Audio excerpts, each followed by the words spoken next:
അസ്സലാമലൈക്കും. അപ്പം നമ്മളിന്ന് കണ്ടില്ലേ, ഇന്ന് ഞാൻ ഇപ്പം ഇതിൽ കയറിയിരിക്കുമ്പോൾ തന്നെ മനസ്സിലാവുമല്ലോ എന്തുമായിട്ട് ബന്ധപ്പെട്ടിട്ടുള്ള വിഷയമാണെന്നുള്ളത്. അപ്പം ഞാനിന്ന് വണ്ടിയുമായിട്ട് വിഷയപ്പെട്ടിട്ടുള്ളൊരു കാര്യമാണ് പറയുന്നത് കേട്ടോ.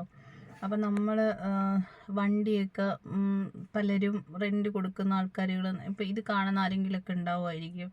കാരണം നമ്മുടെ വീട്ടിൽ ചിലപ്പോൾ വണ്ടി വാങ്ങിയിട്ടിട്ട് ആണുങ്ങളാരും ഇല്ലാത്ത വീടുകളാണെന്നുണ്ടെങ്കിൽ അവർ പറയും ഗൾഫിൽ നിന്നൊക്കെ വരുന്ന പാർട്ടിക്കാർക്ക് റെൻറ്റ് കൊടുത്തു കഴിഞ്ഞാൽ നമുക്കൊരു മാസത്തെ വാടക കിട്ടും. നല്ല വലിയ വണ്ടിയൊക്കെ ആണെന്നുണ്ടെങ്കിൽ 10 രൂപയ്ക്ക് മേളിൽ 25 രൂപയൊക്കെ എമൗണ്ടിലൊക്കെ നമുക്ക് കിട്ടും മാസം.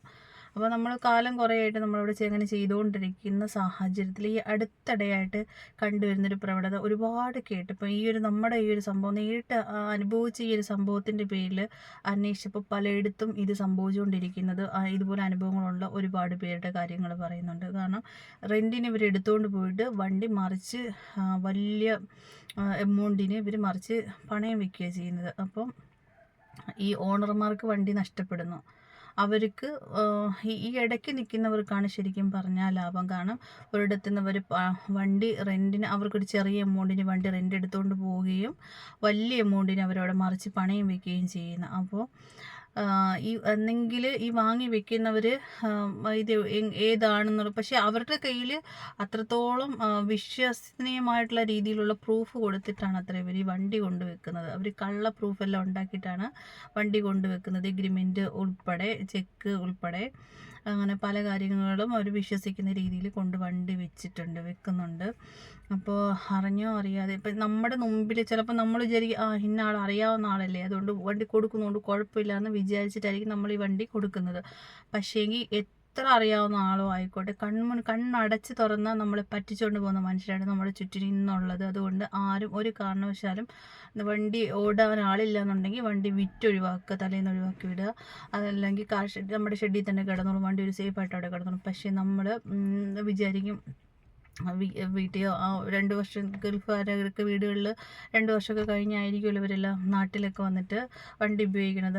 അപ്പോൾ ആ ടൈമിൽ നമുക്ക് ആർക്കെങ്കിലും വണ്ടി റെൻറ്റ് കൊണ്ടുപോകുന്നവരുണ്ടെങ്കിൽ കൊണ്ടുപോയാൽ പൈസയും കിട്ടും. വണ്ടി ഇടയ്ക്കൊന്ന് സ്റ്റാർട്ട് ചെയ്യുന്നതിൻ്റെ ഒരു ഇതും ഇതാവുമല്ലോ. ചുമ്മാ കിടക്കുമ്പോൾ തുരുമ്പെടുത്ത് പോകത്തൊന്നുമില്ലല്ലോ എന്ന് വിചാരിച്ചിട്ടായിരിക്കും പലരും ഇത് കൊടുക്കുന്നത്. പക്ഷേങ്കിൽ ഇപ്പം നമുക്കിപ്പോൾ റെൻറ്റ് കാറിൻ്റെ പരിപാടി ഉണ്ടായിരുന്നത് കൊണ്ടാണ് നമുക്കിപ്പോൾ ഇത് ആദ്യമായിട്ടാണ് ഇങ്ങനെ ഒരു അനുഭവം വന്നിട്ടുള്ളത്. അപ്പോൾ ഈ അനുഭവം വെച്ചിട്ട് നമ്മൾ പുറത്ത് പലരോടും പറഞ്ഞപ്പം പലർക്കും ഇതിൽ അനുഭവങ്ങളുണ്ടായിട്ട് പലരുടെയും വണ്ടികൾ കാണാൻ കൂടിയില്ല. പുതിയ വണ്ടികളൊക്കെ പലരും കൊടുത്തിട്ടുള്ളതായിട്ടൊക്കെ അറിഞ്ഞു. അതുകൊണ്ട് ദയവായി നമ്മുടെ ചുറ്റിനും വലിയ വലിയ കള്ളത്തരങ്ങളാണ് നടക്കുന്നത്. അതുകൊണ്ട് ദയവായി ആരും ഈ വണ്ടികൾ എടുത്തിട്ട് റെൻ്റൊന്നും കൊടുത്ത് പണി വാങ്ങിക്കാൻ നിൽക്കരുത്. ഇപ്പോൾ നമ്മുടെ കയ്യിരിക്കുന്ന വണ്ടി ചെറിയ എമൗണ്ടിന് നമ്മൾ റെൻറ്റിന് കൊടുത്തു, പക്ഷേ ഇവർ പോയിട്ട് വലിയ എമൗണ്ടിന് പണയം വെച്ചിട്ട് നമ്മൾ പിന്നെ ആ പണയ പൈസ റെഡിയാക്കാൻ വേണ്ടിയിട്ട് നമ്മൾ നടക്കണം.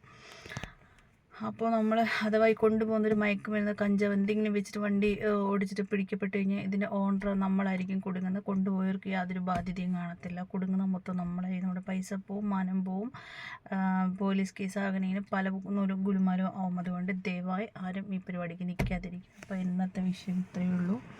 എല്ലാവരും കെയർഫുള്ളാവുക. വണ്ടികളാരും വാടകയ്ക്ക് അധികം കൊടുക്കാതിരിക്കാൻ ശ്രദ്ധിക്കുക. ബൈ.